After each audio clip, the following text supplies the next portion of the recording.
What is automatic product notification? What does it mean?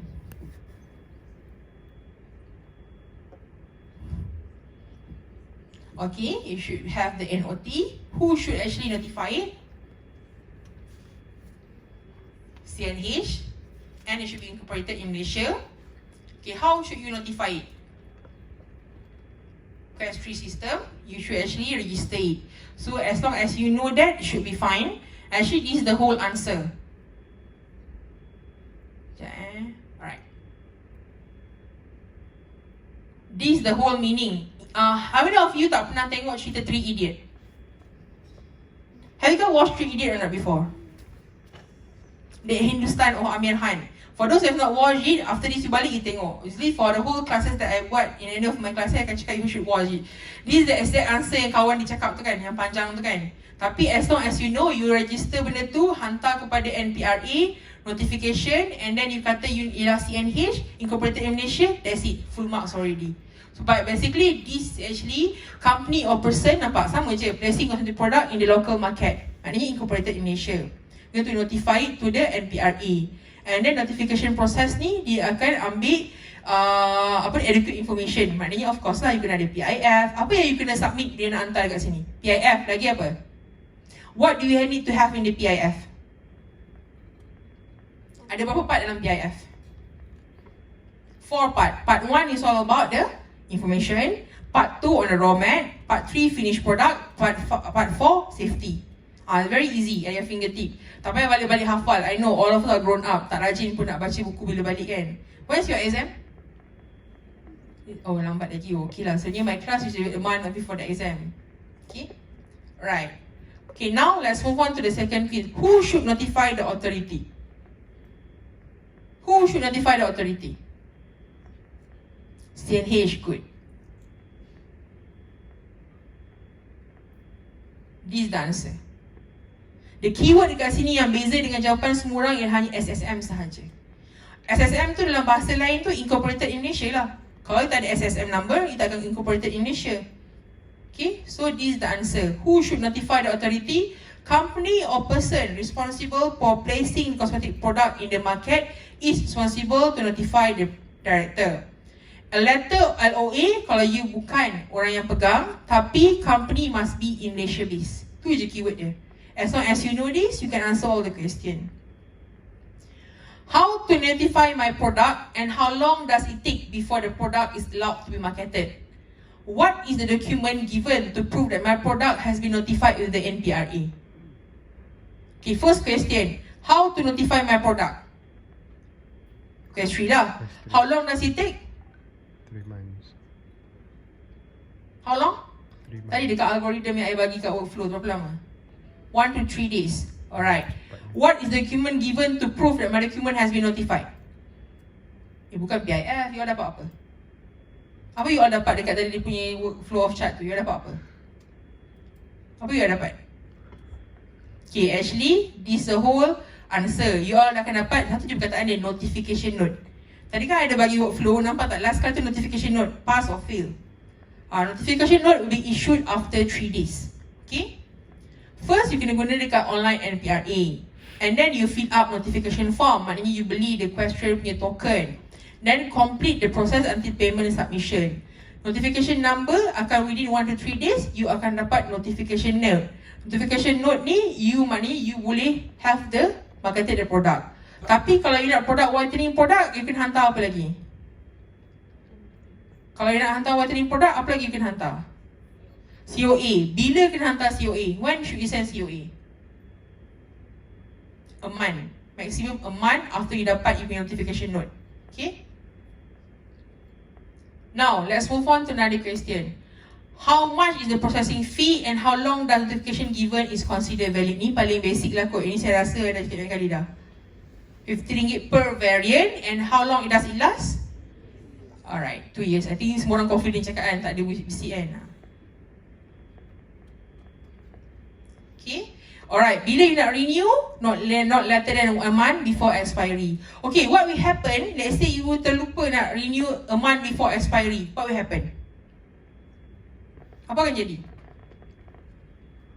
Let's say you terlupa nak renew later than a month before it expiring tu, so what will happen? Yes, you have to re-register it. Dia tak boleh renew dah. So you have to repeat the whole process again. Dia dah jadi the whole process macam as a new thing lah, a new entity. Okay? Alright, if there are any changes in the information submitted in the product notification, do I have to file a new product? Yes or no? It's a very tricky lah. Kalau I suruh you buat table, if there are changes in the information submitted in the product notification, do I have to file a new product notification? Yes, it depends on the changes. Yang ni tak apa, yang ni memang tak ada pun I letak as a summary. This is a summary. Yang ini you all tahu. Kalau brand name, you can hantar new product notification. Kalau company changes, new juga. Yang boleh amendment hanya dekat bawah ni sahaja. And the rest ni kalau ada changes, memang kena hantar yang baru semula. Maknanya kena bayar lagi sekali. Okay.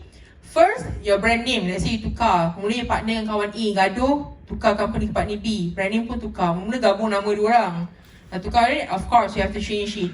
Company change due to change of distribution right. Yes. Product type new. Katakan mula-mula you buat lip gloss, lepas tu tukar jadi lip balm. Dia tukar. So every new product. Product presentation, single product, palette in a range. Kayaknya mula-mula you buat macam mungkin dia punya bentuk tu bertukar, you kena tukar baru juga. Intended use, product name, formulation, manufacturer or assembler, perubahan je kena baru. Tapi company you, yang ini refer to the CNH. Kerana company CNH tukar, tak perlu, hanya buat amendment. Top person limited company tukar, tak ada masalah, amendment saja. Packing size, packaging, material, label, yang ni boleh. Tapi kalau dia berubah dalam PNF, tak boleh lah, not applicable. Mereka kena buat baru juga. So these are the summarized thing, which one that actually require new notification or you could just amend it. Alright, what are the primary assembler and secondary assembler? What is the difference? Primary meaning what? Primary yang bawa masuk as a whole. Tapi kalau secondary ni dia repack balik. Okay, from the first one. Tapi yang inilah dia punya primary assembler ni engage dalam enclosing the product in a primary or intermediate container, which to be labelled or to be labelled before to be sold. Involve filling process. Tapi secondary ni labeling the product already enclosed in the primary container, and then dia in a carton which label or to be labelled before the product is sold or supplied. Both processes are conducted by other than the manufacturer. If finished product is released and labelled by the same manufacturer, applicant is reminded not to simply add in the fill-in of assembler in the notification form. Maknanya kena ada orang yang berbeza in the primary and secondary assembler. Alright, if you want to produce product for export only or import product solely for re-export, kena tak NPRA? Yang ini yang paling tricky lah. If you want to produce a product to export sahaja or import product solely for re-export, kena tak NPRA? Kena ke tak? Let's say you tak nak pun jual kat Malaysia. No. Ataupun you buat masuk Malaysia hanya nak transit je, tak nak jual kat Malaysia pun. Do you require notification ke tak? No. Siapa cakap yes? No? Not sure? Okay, this is the answer. Product which are not meant for local market are exempted. Sebab tak akan guna pun dekat local consumer.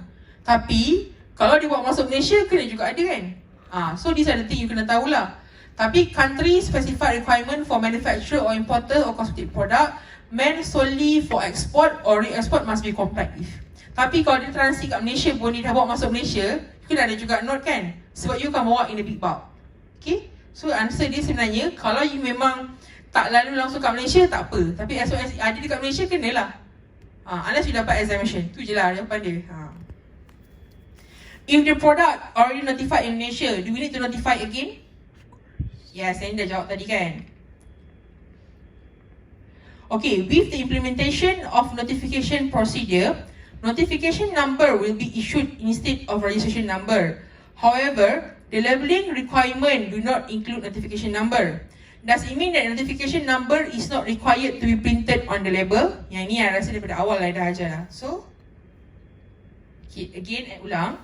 With the implementation of notification procedure, notification number will be issued instead of registration number. However, the labeling requirement does not include notification number, but does that mean that notification number is not required to be printed? Kena ke tak? Jawapan dia tak payah. Kan, tak payah printed pun. Okay. Alright, manufacturing license is no longer issued by the NPRA for cosmetic product.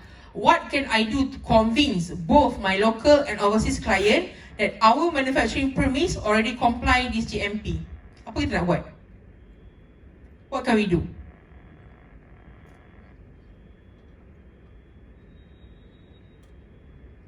Alright, sebab itu adalah self-regulation. Tapi, the company should take all necessary steps to understand fully the GMP.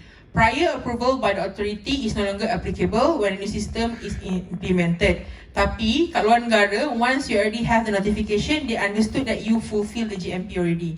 Okay? Alright, what is PIF? Ni semua orang boleh hafal kan? Product Information File consists of the 4 parts. Okay, these are the things. Consists a set of document concerning technical and safety information made readily accessible either by soft copy or hard copy during inspection. Recommended format is like actually Annex 1 Part 5 semua tu lah. Maknanya as long as you can mention Part 1, 2, 3 and 4, it should be fair enough. Right, who should prepare and keep the PIF? Who should prepare and keep this PIF? Yeah, good, CNH. So jangan salahkan manufacturer, alright? It should be by the CNH. If we have more than one manufacturer, do we need to submit under one application or separate? Alright, good. Alright. What are the criteria for whitening product? Tak apa, ini semua dah hafal kan? Kena hantar certificate of analysis within prior a month. Ini jawapan panjang lah. Okay.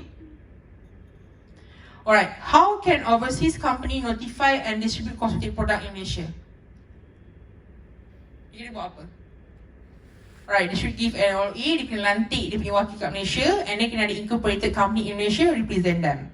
Right, yang ini. Who should report the adverse event and what should be reported? CNH should report. Apa yang kena report? Yang ni tak kisahlah siapa pun kena report, tapi kalau any adverse event lah. Kalau you tak sure pun, you report je. Right, what is existing cosmetic product? Apa dia? Yang ini yang dulu. Yang dulu kan ada mal, belakang ada K, cosmetic. But now dah move on kepada notification. Alright, that's all my references. So we end the cosmetic part. So let's take 5 minutes. As you know this at your fingertip, you can survive. You can choose only the good product to be in your facilities. What is it? How many percent? Is the maximum amount or subject withdrawal or subject punya apa ni? Subject yang dah stop every study tu acceptable for you to know that oh, this drug is good. This treatment is okay. This machine can proceed for us to purchase. Berapa? Say any number, percentage. 10, lagi? 5, lagi? Maximum not minimum. Maximum percentage of subject withdrawal from the study for you to consider, to have a second thought whether you should proceed or not, to buy ke, tak buy ke, nak bawa kat BOD you ke. What is the number? Alright, the number is actually 20%. Any study that has more than 20% of subject withdrawal or stop from the study, you tak payah baca dah. You buang je. Okay? Okay, second of thought. Bila you nak masukkan drug baru, kosmetik baru, beli mesin baru dekat you punya estetik klinik ke, you buka punya GP ke, you have to know the efficacy. Efficacy of the drug ke kosmetik, how many patient improve ke you buat PRP ke LC ke, you nak tahu berapa. Tapi sekarang ni, you have to know what is the percentage yang orang yang guna benda ni bagus. So you have to ask the sales rep, the product punya ni, you have to ask them NNT.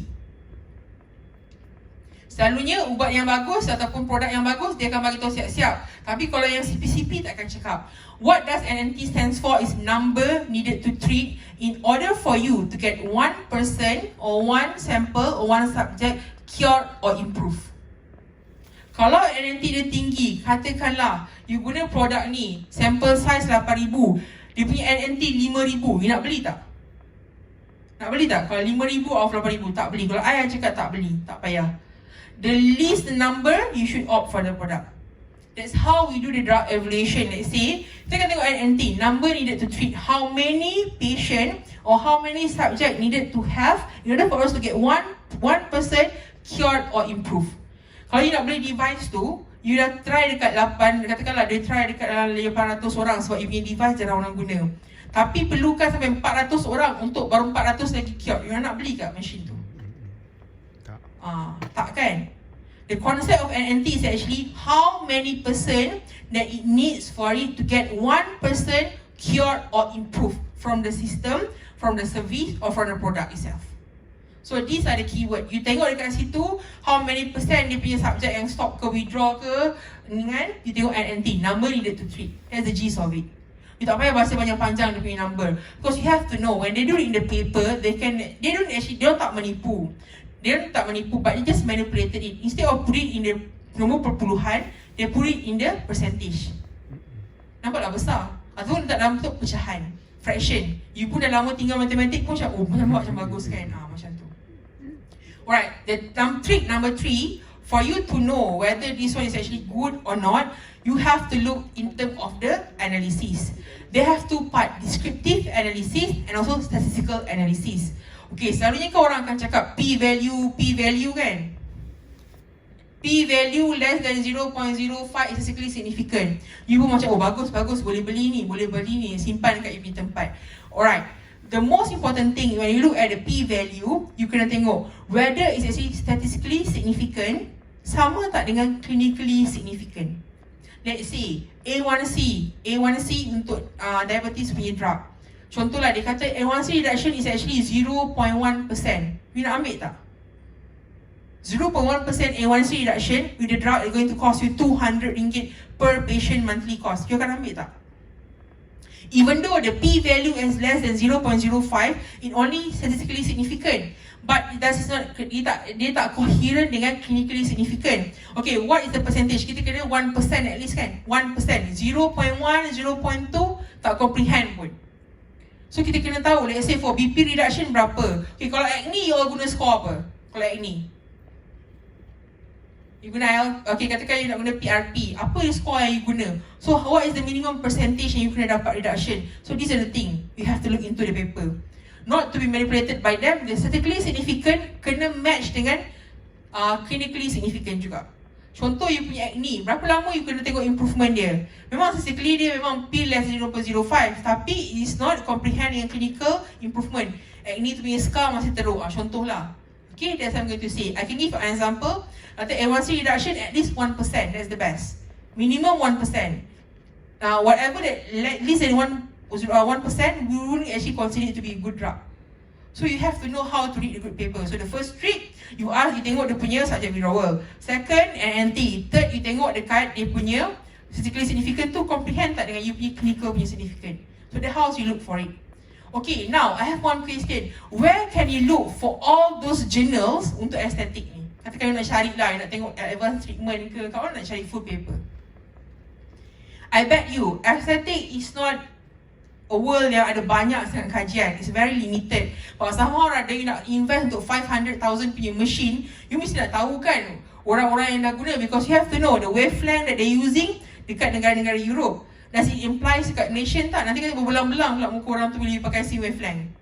So, how we can find these people for free? If you are still a university student, for sure you can look under your punya university account. Tapi when you are working, it's not cheap for us to get the full paper. Where can you look for free paper? Can anyone give me an answer? Kalau I ajar dekat undergrad, I bawa coklat dah. Tapi semua orang kan dah grown up, takkan nak bawa coklat. And somehow you aesthetic, takkan makan coklat. Gitu. So what is the answer? Where can you get full paper for free? That's my keyword lah. I always say the least payment ataupun free paper, orang takkan nak bayar kan. Dah kerja lagi kena kod daripada zaman student kan. So semua orang anggap, betul lah tu. Dan lagi kalau untuk educational purposes. So where can you look for full paper? Have you guys heard PubMed tak before? PubMed is a very common thing lah. Semua orang pun tahu PubMed. Okay, under PubMed ni, You all masuk, you all pilih PMC, PubMed Central. PMC, PubMed Central. In this PubMed Central, it contains all full paper for free, PDF. So that's street number 5. PMC, PubMed Central. You go to the PubMed, you pergi PMC, for sure you're going to get this full paper for free. No worries. And then another trick, how to get the full paper yang abstract saja kat PubMed, the more you click on it, lagi cepat dia release for full paper. Sudah kawan-kawan ni semua klik banyak kali kalau tengok satu benda tu, dapatlah. That's how there's a trick in the world where you can find this full paper for free lah. Okay? Alright. Okay, one more. Let's say you punya patient, aesthetic drug is not very common, I would say, in Malaysia setting, especially in. Nak cari dekat website mana yang nak cari side effect of the very rare things to see, adverse event. Kau nak cari? I tu ada ajar tak cari dekat dalam masa first class tu? Ada ajar tak cari? Adverse event, ada ajar tak? Ada kan, ada ajar kan? Yang paling 20 tu adverse sample. So same goes to here juga. You type drug name, you type plus, you type apa adverse event, you type dekat eHelpMe. eHelpMe governed by FDA, US FDA. So it's actually a valid website yang boleh guna. Dan dia akan tengok concomitant drug and concomitant disease sekali. So you don't have to worry about that. Alright, so when you have the PubMed, you can answer most of the thing lah. I think once you know this, actually is enough for you. You don't have to be like really to know how to do critical review, article appraisal. No, you don't have to need to. But at least when the sales rep come to you, you don't buy all their ideas senang-senang je lah. At least you know. You're going to invest your money in a machine, in a drug. Nanti you letak dekat you klinik tak gerak pun duit you punya ubat tu. Okay? And then one more, when you want to supply or dispense your drug, make sure the batch number tak hilang When you nak gunting ke, nak repack ke, the batch number should be there. And the expiry date. So you have to know where does from it comes. So you tahu nanti. Nanti kalau bila ada withdraw from the market, you pun tak tahu ada campur-campur dah gunting-gunting kecil-kecil. Alright? Alright, selalunya you all akan supply in UOD system, unit of dose ke, you akan bagi the whole kotak. Jarang kan? Kadang-kadang kalau untuk yang 3 days saja you akan gunting. So make sure the batch number is there. As long as we have that, should be fine. Okay? Right, it's important that advertisement do not abuse the trust or exploit lack of knowledge among the general public. That's why if you, sebenarnya alamat letakkan website everyone, keluarkan informasi dan data tambahan atas barang dokumen dalam tempoh 30 hari. Maknanya kena complain within 14 days, tapi bagi dokumen within 30 days. Penilaian dan perakuan oleh lembaga ikan ubat dalam cosmetic product advertisement require approval from the Medicine Advertisement Board, MAB. Perlu ke tak perlu? Tak. Okay, how many of you yes? Cosmetic product perlukan MAB approval? Raise up your hands. Okay, siapa yang kata no? Tak perlu. Alright, the answer is actually, of course, no. Sebab yang ini, cosmetic product perlu kepada NPRA. MAB hanya jaga untuk medicine sahaja. All cosmetic product must be notified to the NPRA, and any advertisement relating to cosmetic product must comply cosmetic advertising code and have no medical claim. Legal action may be taken against any cosmetic product advertisement with medical claim. Advertisement of medicine tak perlu. Advertisement of approval for the cosmetic does not require MAB. Alright, does MAB, Medicine Advertisement Board, allow the use of testimonial in advertisement of weight loss product? Boleh tak? No. Boleh ke tak? No. Yang ni you all jawab based on your general knowledge. Because the advertisement, you just wanted to make sure that you are on the right track, that's all. So do you think that MAB ni allow ke the use of testimonial? Tak. Tak. How many of you say tak boleh? Angkat tangan. Siapa cakap boleh? Actually, it's only allowed for product registered under category X. X tu apa? Tadi kan ada bagi kan, ada K, ada T. It stands for OTC, maknanya health supplement lah. Any testimony by members of the public in the advertisement should carry a consent letter of testimony. Maknanya orang tu kena bagi consent letter. Okay? Alright, what are the medical claims allowed in advertisement of weight loss product? Apa medical claim yang dibenarkan? You rasa lah yang ni sepanjang you kenal lah, you pernah dengar ke medical claim yang dibenarkan untuk weight loss product, apa dia? Apa you rasa? Boleh tak cakap produk ini boleh menurunkan berat badan? Boleh ke tak boleh? Kalau tak boleh nak cakap apa kat sini produk kan? So I dapat soalan tu daripada sini. Semua tak boleh cakap, nak cakap apa dia kata? Actually, the use of the word weight loss or slimming in advertisement of weight loss product are allowed. according to the term and conditions set by MAB. Ayat dia standard ni je. This product shall be used and consumed with proper diet and physical activities. Itu yang you kena carry sekali dengan bila you promote produk weight loss ataupun slimming product. Okay, itu ayat standard dia. Alright, should an advertisement requires immediate amendment, can the amended advertisement be published prior to MAB approval? Tak dapat lagi approval, boleh tak you publish dulu? No. Boleh ke tak? Tadi kan ada yang cakap kan, yang technical dia, so boleh ke tak? Kalau tukar. This not allowed, so you kena tunggu dulu, baru you boleh publish. How long does it take to get advertisement approval? Tadi ada tunjuk dah, how long? 1 to 3 days tu kita punya kosmetik tadi. Dah berapa hari? Dah banyak hari yang dah confuse dah hari mana nak ingat dah. Alright, it's only 5 working days. So you all kena ingat number-number ni. So I buat 1, 2, 3, 4, 5. You punya nombor semua bercampur. You have to remember it's 5 working days. Is it necessary for medical advertisement on the internet to get approval from MAB? Yes or not? How many copy do you need to provide? 3. Okay, so ada orang bersama-sama dengan I yang tak tidur lah. Okay. All type of dissemination kena, and therefore dia kena required lah. Alright. Sekejap. Does MAB monitor and control pharmaceutical product advertisement made by direct selling companies? Yes or no? No. Pharmaceutical product. No. Keyword dia kasih pharmaceutical product. Tapi MLM I tanya, kena tak? No. Kena ke tak kena? I think tak payah. Hari tu I tanya macam ni, you sini tanya I, contoh company? Okay, so actually the answer is actually yes. Untuk semua, termasuklah direct selling companies. How to ensure that advertisement has been approved by MAB? Apa you tahu? Ayat standard yang you akan jumpa apa dia? Iklan ini diluluskan. Iklan ini dah lulus kat oleh lembaga iklan ubat kan. Yang anda rasa saya masa sakit kepala, yang paracetamol saya lepas tu. So dia kena ada KKLIU number. Advertisement ni kena portraykan dia punya number. Kalau tak ada tak boleh. Same goes to the billboard untuk service juga. So you kena tunjuk. Does advertisement of registered pharmaceutical product still require prior approval from MAB? Ini dah registered, ada mal, kena ke tak dapat lagi MAB? Ada, kena. Kena ke tak? Tiba-tiba je rasa confused kan? Kena. Actually kena. Sebab itu hanya approval tu hanya untuk DCA sahaja, registered to be in Malaysia, but not for advertisement sebab dia under coding yang lain. Alright, why have I received a warning letter regarding an advertisement published by my company even though the advertisement does not contain any excessive medical claim? Kenapa you dapat pula? Why have I received a warning letter regarding an advertisement published by my company even though the advertisement does not contain any excessive medical claim? Kenapa?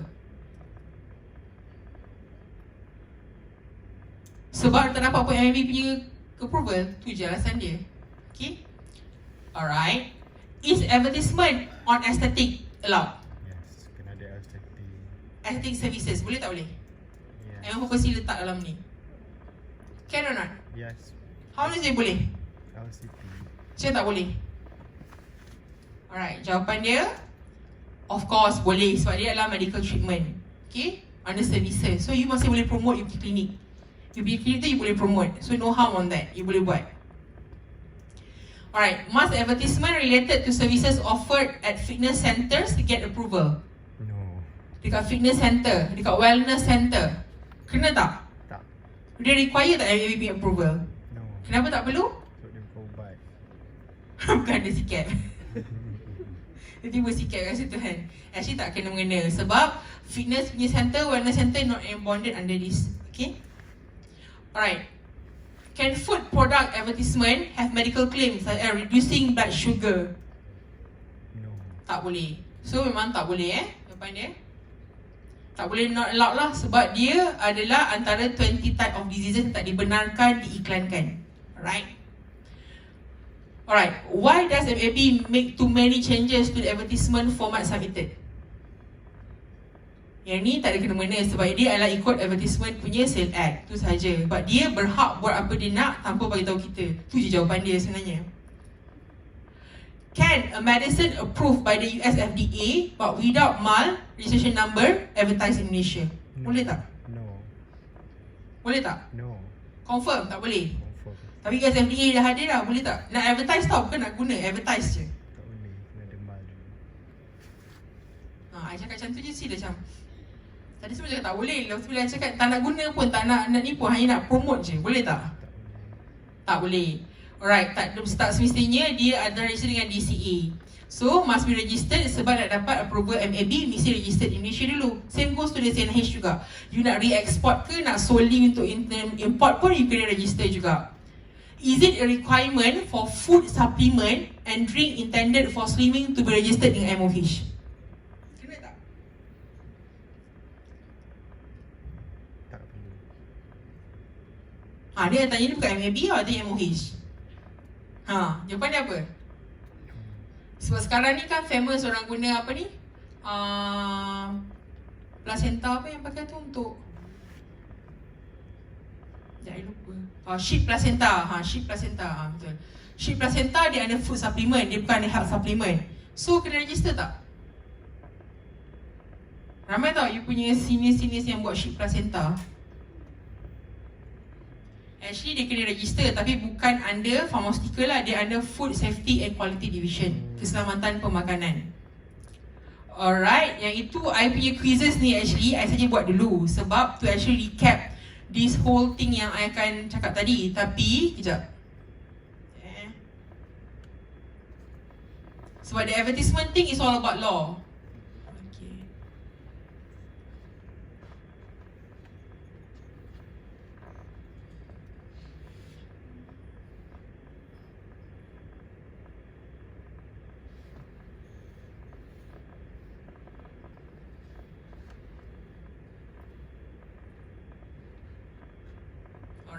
Sekarang ni baru kita patah balik sebab sekarang dah pukul 5 lebih. Semua orang nak tutup mata. That's why I go for the quiz first. So you get the gist of it. At least kalau itu tidur yang masa ni pun you dapat tahu their status as celebrity. Encourage the general public to use medicine or medicine product, but they must be responsible, accountable to the advertisement. Contoh Salon Pass lah. Kan dia guna Alisata, dia letak tapi dia itu tidak dapat approval KKLIU. Alright. Sebab nampak tak, Alisata boleh promote Salon Pass tu. Tapi kalau dia pakai baju doktor boleh tak? Tak boleh. So you get the picture. That's the concept of it. Alright. Nampak tak? Yang ini celebrity endorsement, dia akan cakap kesan ubat ini adalah berbeza mengikut individu. Ni ialah ayat wajib yang kena ada pada setiap ubat yang you nak promote. Yang ini macam dia punya like a zikir lah. You have to mention it.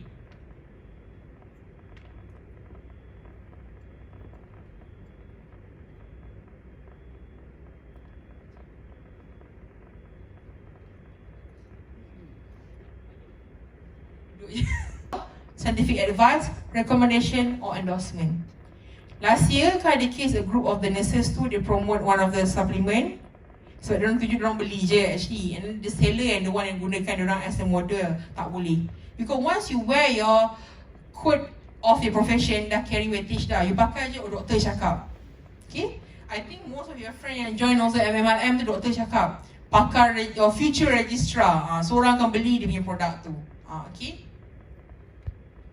Content statement giving the impression of professional by scientific advice. Tak boleh buat apa-apa dah. You cakap je, you dah kira title doktor. So tak boleh. So we are bonded by the ethics. Endorsement or recommendation made by association or person who appear in the advertisement.